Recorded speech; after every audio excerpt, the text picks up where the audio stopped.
Euh, les trois exposés précédents vous ont parlé de diversité. C'était un mot commun et un concept commun aux trois exposés précédents. Et je trouve que les questions ont posé une très bonne question. C'est celui du compromis entre l'intérêt économique ou l'intérêt pour les éleveurs et l'intérêt de la biodiversité.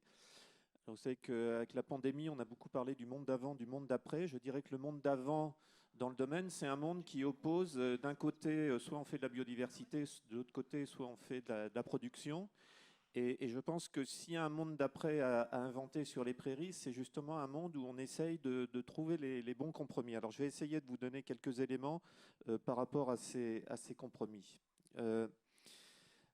D'abord, quand on parle de diversité sur les prairies, il faut bien avoir en tête que la diversité, c'est bien sûr la diversité intraparcellaire, mais pas simplement la diversité des espèces. Alice vient de l'exprimer, la diversité des formes, des fleurs, mais aussi des autres formes. Les strates, on va parler aussi d'agroforesterie, c'est aussi quelque chose qui rentre dans la diversité. Ça va de la prairie permanente à la prairie temporaire, on n'en a pas parlé, mais mettre de la diversité dans les prairies temporaires, c'est aussi quelque chose qui peut être intéressant. Et puis, c'est la diversité des prairies au sein d'une exploitation et au sein d'un territoire. Et là, c'est là où il y a aussi souvent des compromis possibles. Ça vient d'être discuté autour du pâturage tournant dynamique en disant effectivement, si on applique le même système partout, etc., on va un peu à la catastrophe, on n'arrivera pas à des compromis. Si par contre, on a une vision plus intelligente du territoire d'exploitation et puis plus généralement d'un territoire en général, on arrive à trouver des compromis qui peuvent être satisfaisants et sur le plan économique et sur le plan environnemental. Et donc, il faut bien avoir en tête toutes ces dimensions de diversité et de se dire qu'il faut travailler là-dessus et inventer. Il y a encore beaucoup de références à obtenir. Alors, bien sûr, la diversité des milieux et des pratiques, c'est elle qui est à l'origine des prairies diversifiées, dans toutes les dimensions de la diversité. Et est-ce que ça, finalement, c'est un atout ou c'est une contrainte? Alors, c'est une question qui est encore largement ouverte. Pourquoi? Parce que les connaissances sont encore en progrès. Finalement, l'agriculture d'après-guerre, Deuxième Guerre mondiale, a été peu à peu vers une intensification, une simplification des pratiques, des territoires, etc. Et finalement, on commence à se reposer des questions de l'intérêt ou pas de la diversité relativement récemment. Donc, il y a encore beaucoup à progresser et des travaux comme ceux qu'on va évoquer aujourd'hui, en particulier ce que Geoffrey Mesbahi vous présentera cet après-midi, et puis les travaux faits dans le Massif central et ailleurs, commencent à amener des informations intéressantes. Tout est une question de critères d'appréciation de la valeur des pays, et je parlais de monde d'avant, monde d'après. J'ose espérer que dans le monde d'après de la prairie, on n'utilisera pas un seul critère, la richesse floristique ou le rendement, mais dire qu'il y a bien d'autres critères d'appréciation des prairies. Et c'est une question de point de vue, les points de vue des éleveurs, les points de vue des transformateurs de produits, les points de vue des naturalistes, des consommateurs, des citoyens. Et il faut vraiment que tous ces points de vue soient pris en compte pour arriver à trouver ces bons compromis. Si on ne met qu'un point de vue en avant, c'est là où on atteint des impasses. Alors, parlons quand même des contraintes. Il ne faut pas être naïf. La diversité, ça peut... alors, ce qu'on entend souvent, c'est oui, mais vos prairies permanentes, naturelles, diversifiées, elles n'ont pas de rendement et on a besoin de rendement, de l'autonomie fourragère des exploitations. Et c'est vrai. Mais simplement, si on commence à se poser la question des autres valeurs fourragères, pas simplement la quantité produite, et puis si on se dit que ce n'est pas forcément sur toutes les prairies de l'exploitation qu'on fait de la diversification, de la diversité, ça peut permettre de résoudre. Pour l'éleveur, diversité, c'est complexité. Ça renvoie au modèle des éleveurs, ça renvoie à leur formation. On a parlé ce matin des lycées agricoles. Effectivement, je pense qu'apprendre à gérer la diversité et la complexité, c'est de la technicité qu'il faut sans doute réapprendre à gérer des systèmes un peu plus complexes pour répondre aux objectifs de l'agriculture d'aujourd'hui.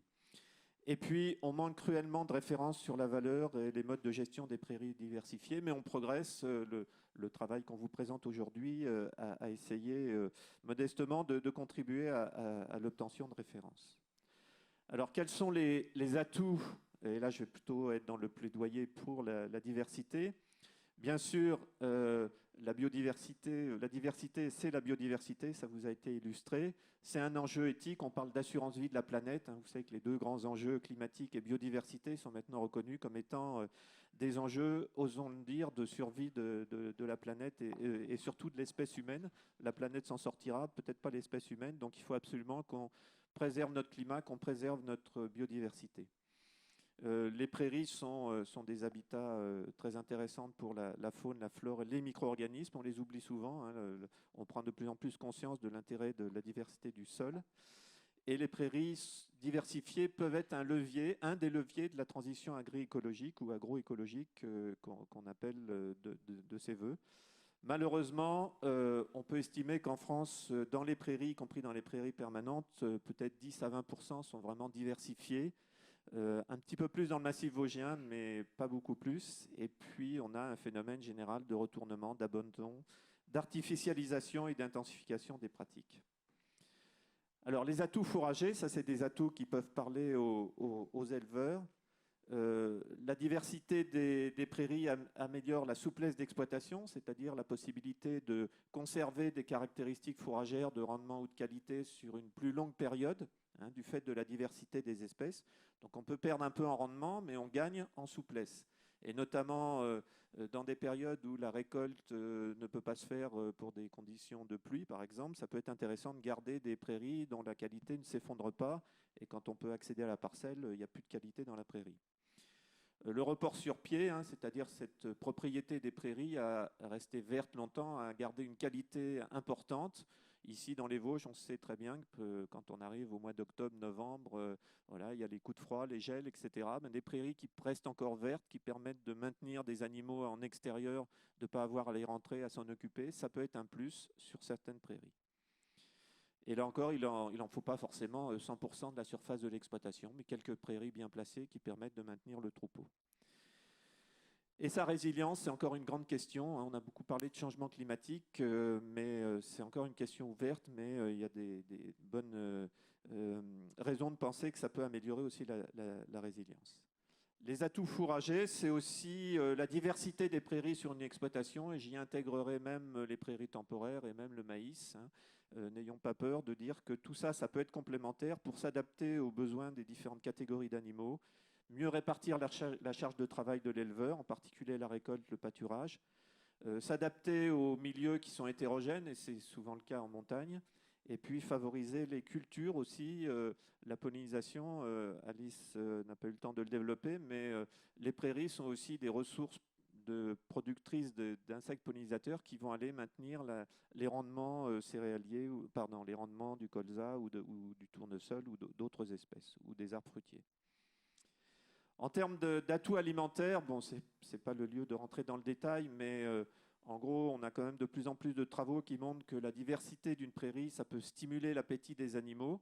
Si nous-mêmes, on nous offrait des carottes râpées midi et soir, 365 jours par an, on finirait peut-être par perdre l'appétit. Donc la diversité des aliments, c'est important. C'est pourvoyeur de fibres qui sont favorables à la rumination, à la salivation, à l'équilibre de la flore du rumen.